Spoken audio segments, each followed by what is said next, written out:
జనసేన నాయకుడి మీద ఎమ్మెల్యే భార్య సమక్షంలోనే దాడి జరిగిందన్నటువంటి వార్తని ఈనాడు హైలైట్ చేసింది.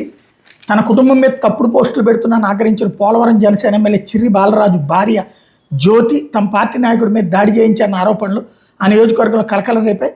బాధితుల ప్రకారం గురువారం ఉదయం ఎమ్మెల్యే భార్య జ్యోతి తన అనుయాయులతో కలిసి కొయ్యలగూడెం జనసేన నాయకుడు ఏపూరి సతీష్ ఇంటికి వెళ్లారు. తమ కుటుంబం మీద తప్పుడు ప్రచారం చేసి సోషల్ మీడియాలో పోస్టులు పెడుతున్నారేమని సతీష్ నిలదీశారు. తనకెవరో పంపగా వాటిని తాను మరొకరికి షేర్ చేయడం తప్పేనని క్షమించాలని సతీష్ కోరారు. ఆ క్షమాపణలేవో తమ ఇంటికి వచ్చి చెప్పాలని ఎమ్మెల్యే భార్య పేర్కొన్నారు.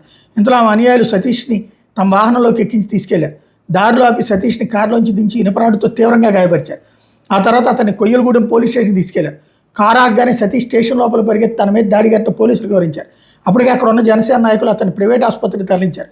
మధ్యాహ్నం స్టేషన్కి వచ్చిన ఎమ్మెల్యే భార్య జ్యోతి తమ కుటుంబం మీద తప్పుడు ప్రచారం చేస్తున్న వాళ్ళ మీద కఠిన చర్యలు తీసుకోవాలని కోరుతూ ఎస్ఐ చంద్రశేఖర్కి ఫిర్యాదు చేశారు. ఎమ్మెల్యే భార్య పోలీస్ స్టేషన్కి వచ్చారని తెలిసి జన సైనికులు అక్కడికి చేరుకుని ధర్నా చేశారు.